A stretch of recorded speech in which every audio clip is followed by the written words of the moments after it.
Well, thank you, the organizers.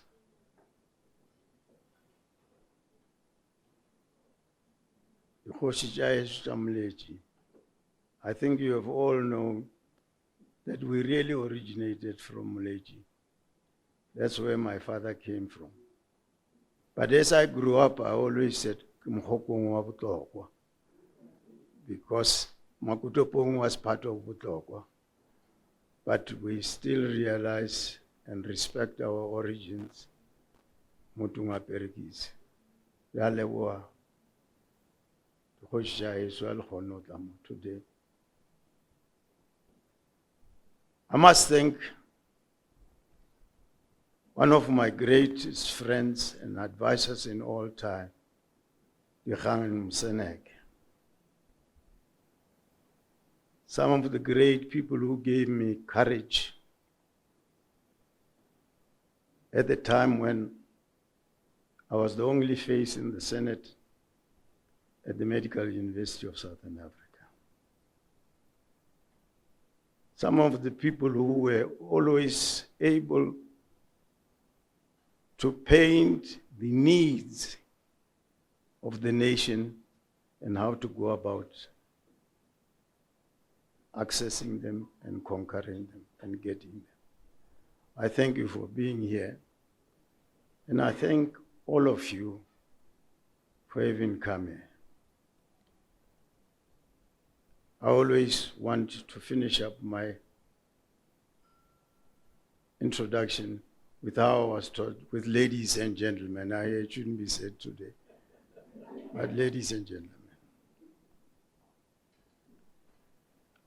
I think those who started to create this foundation, I thank them very much in their thoughts. I thank them when they were active creating it, and I thank them sincerely once they got it. But you may be surprised. Once they said to me, Professor, we got the foundation, I started thinking, actually, what is a foundation?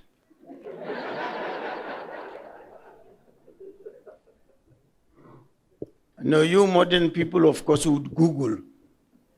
Now, those who are close to me know how I don't like Google, how I despise it. I still go to the old Oxford Dictionary, and I looked as to what a foundation is. The first two descriptions of foundation in the Oxford is about the foundation we all know, the foundation of a building. That's where it starts. But later, it goes on to talk of a foundation of an institution, a way of thinking, a way of doing things, and a monastery, and so on. And I looked, I said, this is a mighty thing to create.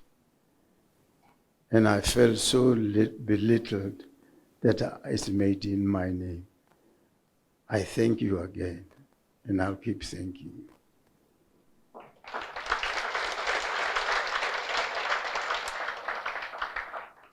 I said to myself, how am I going to help? Forget about financially. As you know, I was not directed in the line to be a financeman, a man with money. You know, my father said it was satanic to even think of money.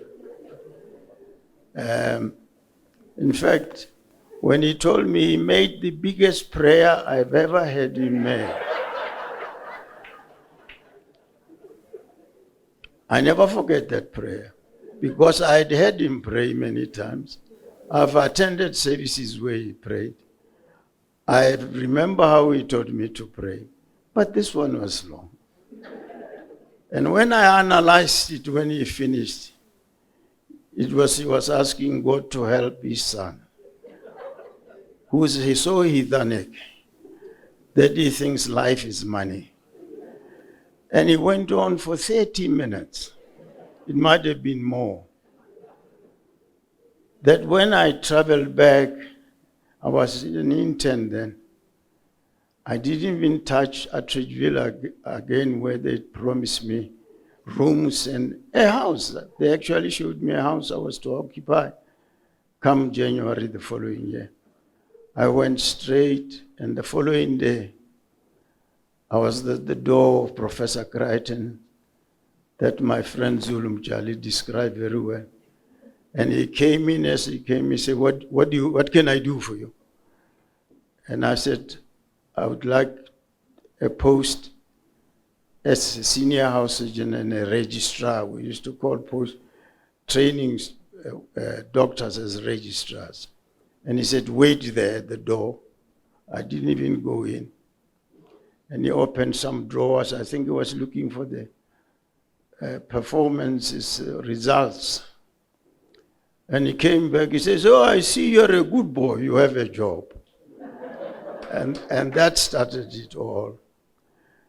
The rest of my relationship to this gentleman who got me on the line, I think Zulum Jali gave you. Yes, he might have loved me a lot, Zulu, you know, but at times he made me suffer a lot. But I think that's how we learn to do things. As you did, he always drew lines, and he always made norms known. Some of the things I inherited from him. That when you deal with the people, all those protocols you talk about, which were written in a particular small book, when you got his department, you had to read it. It was to draw the lines. And those lines are not to be crossed. And I'm sure Zulum Jali will tell you that in many ways, I lived that type of life. You draw the lines, they must be visible, and I took time to make them very visible. But once you cross them, you're gone. It's no halfway, so we keep within the lines. That's the part I learned from him. And I think the other thing that I learned from him, you know, he was a white man. Like those days, good teachers or big teachers were likely to be white and not any other color. And you say he was, in fact, in the University of Natal, was the only one who was allowed to have private practice as well. Yet, he knew from day to day anything in a very large department, the largest obstetric and gynae unit in the Southern Hemisphere. And that's what it was called. He employed people like me to do that to him. So wherever he was, he could ring you at 2 in the morning and ask you that there's a patient in such and such a ward, what's wrong with that patient? And you'd be surprised. He's that type of person. What I'm trying to say, the one other thing to learn from him was that you must give people the laws, the rules, debate at creating the rules. Once the rules are made, they must be followed, which we seem to fail to do in this country these days.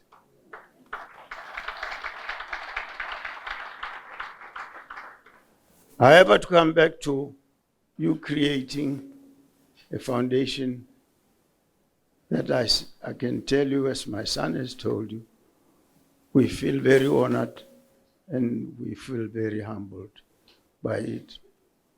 But how can we help you? I thought of many things in which we can start thinking of. One of the first things that struck me quickly was education in this country. I'm not an education specialist. I've never studied anything about education as education per se. But I've been made to believe by those who taught me that education is the basis of wisdom. If you don't have it, you can do nothing. And I do remember some of us who were then already in university education. There's quite a number of us. From 1990 to 1994, we used to go into Bosperats, working what type of education this country must take to be able to free the oppressed black people in this country.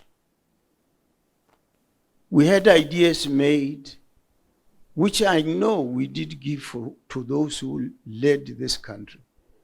We didn't keep it to ourselves, but very few of the things we suggested seemed to creep into the education we took over and we played for 30 years, almost.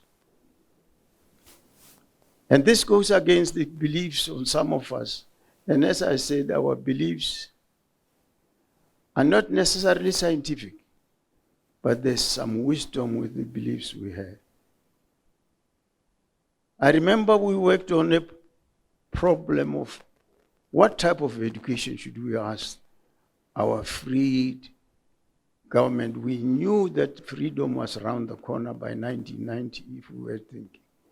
We didn't know it would take 2 or 3 years or 1 year, but it was around the corner. But we wanted to know what type of education would we try to impart to these oppressed people. One of the things was we should look for an education that starts before preschool. I mean, for South Africans, this is magic I'm talking about. I mean, many of you may not even know what is preschool. Now we said education should start before preschool. We really did. And we were South African black people who were strong supporters of ANC, who believed that we would take over this country, that we should work on an education system that starts before preschool. People will say, what do you do with the preschool, pre-preschool? Now, experts, and I'm not an expert, and if an expert is here thinks I'm talking nonsense, I'll accept that. Studying before preschool is to try to detect gift, inheritance, what talent has a child got, so that when you get to preschool already, you are channeling the children into groups of talent. And once that is accepted, by the time they get grade 12, they would be in groups of talents, and you're treating, and that would be easy. If you train people in their talent groups, you produce geniuses in no time. We thought that was one of the little suggestions we suggested, which I thought, perhaps if we want to do something for South Africa as a foundation, we must look at maybe how we could do this type of help to help people change or look at the pattern of education we have. We also had a thing that's maybe more political than scientific, that it is be truly free. This education must be truly free. Because if you look at the range in terms of income, it's so wide in this country. You can't have a basic education that's not truly free. And truly free to reach everybody else, irrespective of whether the people have this or they don't, or have that. That should be the thing we should look at. It was all there. We also had an item, I remember in one of the recommendations, that it must be truly compulsory. You might say, why must it be compulsory? If you look at the pattern of the poor people that we talk about, because we are great South Africans describing our malady and our disease, but not the solution to our problem. It's because if you just take and be honest, how many of black people really care what happens to their children? At one, very little. If you go to the Mokgokong areas we've created here, how many of those parents do you think care or even know what is being taught in the schools? It had to be compulsory to make those people, whether they lived in Mokgokong or not, be responsible for their children, to make sure they go to school and to know what is happening. That also has never crept into our education. And we believed, and we are not complete angels and God, we don't know the truth completely, that this country, without a meaningful education, it will never be free. There will always be poverty.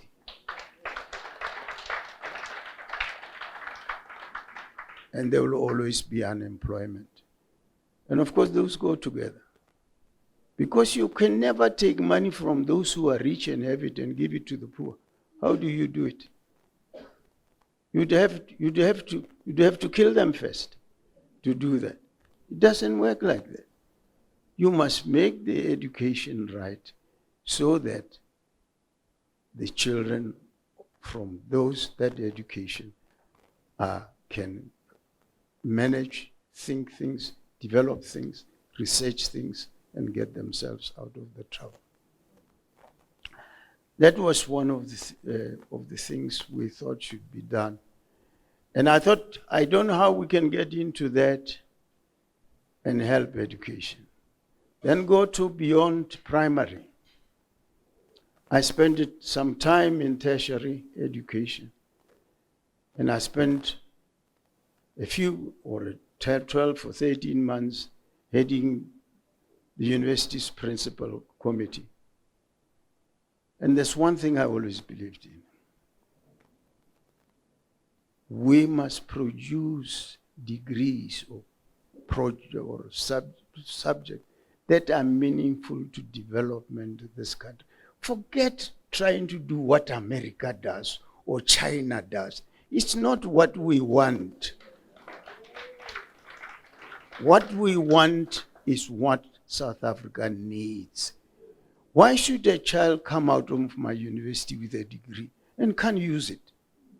Why should it be? And I can tell you, and what I'm saying now is well over 25 years that I was there. I don't think this discussion I had with the principals then was ever taken serious. That's why you have unemployed degreed people. They are degreed with irrelevant degrees.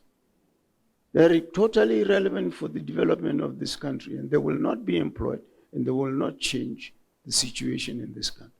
So we need to go back to the drawing boards in this country.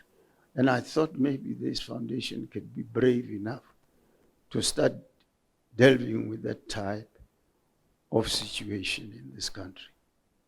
I'm not going to spend the whole night talking to you. The other part that I thought we would get interested in today is healthcare. Now, I've taken two things because I did my adult work, certainly in education related to teaching, developing healthcare workers, and I have certain things I've looked at. I look back, I was 2 years deputy to the vice chancellor, but my senior gave me a job when I got up to 5th floor, with those who come to Madunsa know. As deputy, he said to me, Ephraim, you are in charge of education. So I got there and I did the education. And one thing struck me. One thing is when I got there, I looked how we were window dressing, producing 40-something doctors a year in a country where we need so many doctors. This producing 10 or 20 nurses a year in a country that needs so many people. So my first year, my years as deputy vice chancellor, I was studying the situation, and I was studying to see where the universities are not doing anything to meet the problems at all. So the 1992 class, and some of them are here, and they are the people who have done so much. In fact, they are writing a book about me, I think, I hear. Now, that year was a study year. I remember how the summer holidays in 92, 93, between 92 and 93, I spent looking in bodies of dead people that have been neglected for years by relatives and looking for scientific cadavers to help and increase intake at the medical school. And in 1993, I quadrupled the intake to the Medunsa.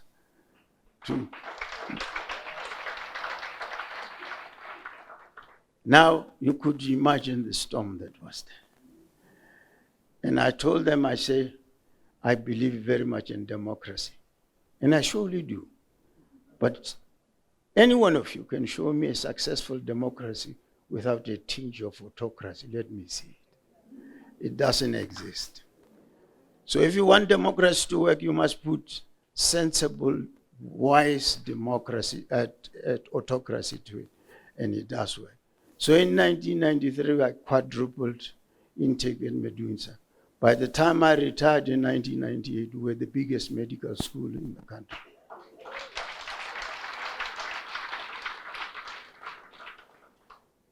Now people will ask, where did you get the wisdom? I said, you see, if you trace what I did in 1992, that I was in all boards meeting of the departments, all the executive meeting of the board, and always debating one thing.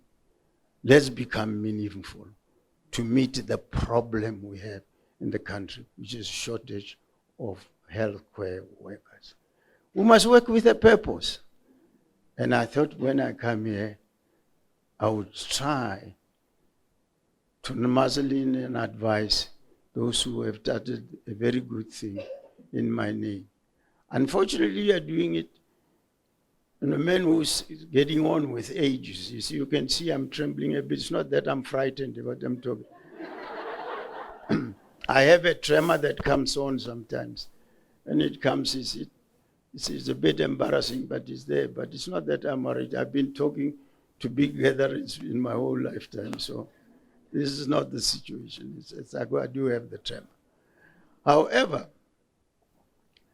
I had to think when you started this, how can I give advice to you when you have done such a great thing, certainly, I think, to this country and to me as a person. Still in relation with the healthcare, somebody has said, or was it my son, I was the first one to talk about national healthcare system. I think when I talked of insurance, because that's what it was called in Britain. I had spent almost a year in 76 as a research fellow in Britain. And when I looked at the British healthcare system, and I really was interested. It wasn't what I'd gone there. I was a gynecologist. You know, gynecologists were not necessarily general, but it was interesting to attend, to know. At that time, at that particular time, the whole of Europe crossed that channel to be treated in Britain. They hadn't got wise years to make it a national health insurance for the British. It was national. They just won a world war, and they were very giving at the time. And that's that.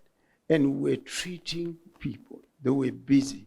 But anybody got the best that the healthcare system could give. So I came back to this country towards the end of 1976, completely converted. That there can be no other type of healthcare except a healthcare that reaches everybody, irrespective of their money, equally. And that to me is what you go. To me, being brought up as a Christian, it's sinful to have to treat a person only because they have a money or according to the money in their pocket. And it's on that basis that it was my inaugural speech. I always call it a 1992 group anthem. Those who qualified in 92 are carrying this anthem. I hope they carry it anyway. Now, immediately you say, why is there so much hullabaloo about the South African attempts to get into national health insurance. I think it's the methods. I must tell you, it's not a secret. I was in the committee that started to work on national health insurance in this country. I was there, and I believe in it. So you could have said what I've said up to now, that I said, dearly believe in it. But I think the method, I say application of the method is not right. You see, the British, which is the model I followed, is one I know very well. I read about all other models. Is the first thing they did, they spent time studying why what they had, which is like what we have now in the public sector, why it was failing. Because you can't start this universal thing onto a failing principle or formula. And it's simple to find out why we're failing. We must uproot that. Some of the failings, of course, work out for things we inherited. As I was thinking this last few days about talking to you tonight, I remembered, as I said, this limited private practice permission for people who were working there. It was started by the apartheid government in the 80s. I know I was in the group of people who went to discuss it with the then government at Civitas.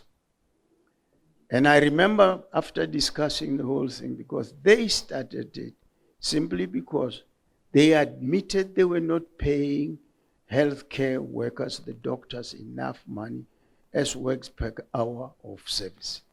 And to do so, they will allow them time to do private practice to augment that. I said, we'll rue the day we have allowed this. And I can tell you, I believe some of the great failures of the public health system is the fact that we've allowed this system. It simply is making the work of public health care very difficult. It's not only government failure. Now, I could see it at the time, and as I said, I told them we'll rue the day, and I think we're ruining the day we allowed that. It is something we should never have allowed.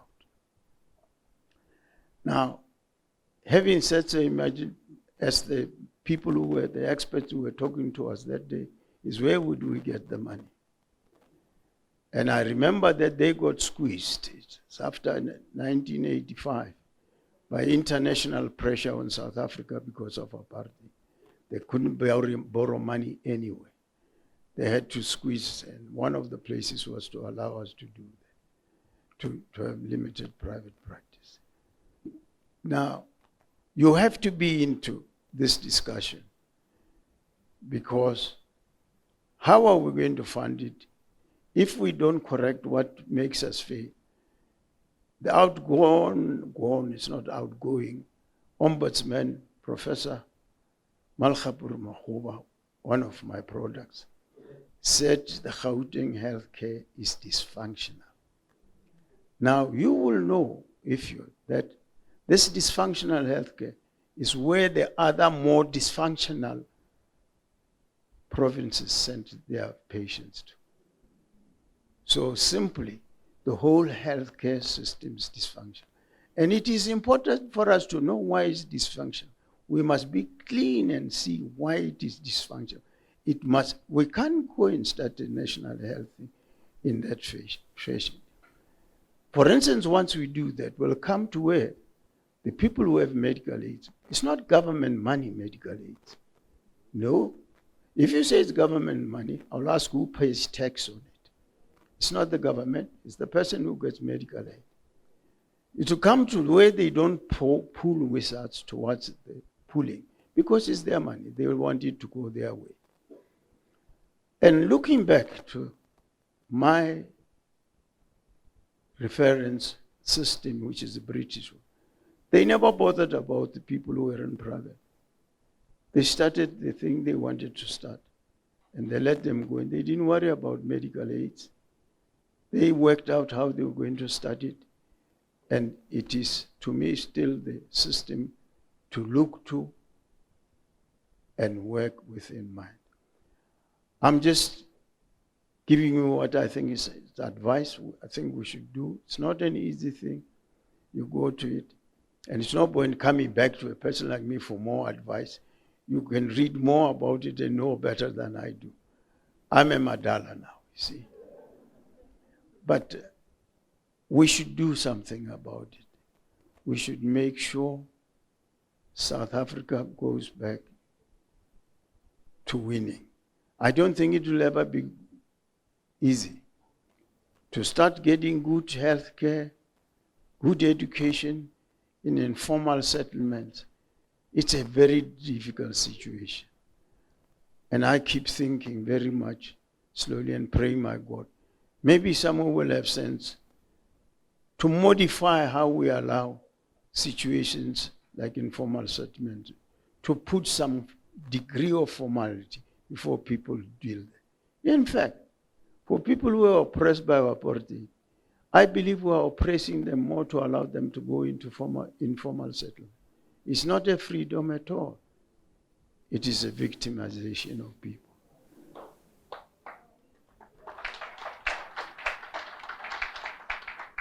So these are some of the problems I want to give you. And I want to give you advice as I got towards the end. I'm a mathematician. I never talk of a challenge. Because if you say challenge, it brings into you mental fear. I talk of a problem, and all problems have solutions in mathematics. And that's how we should do. Thank you.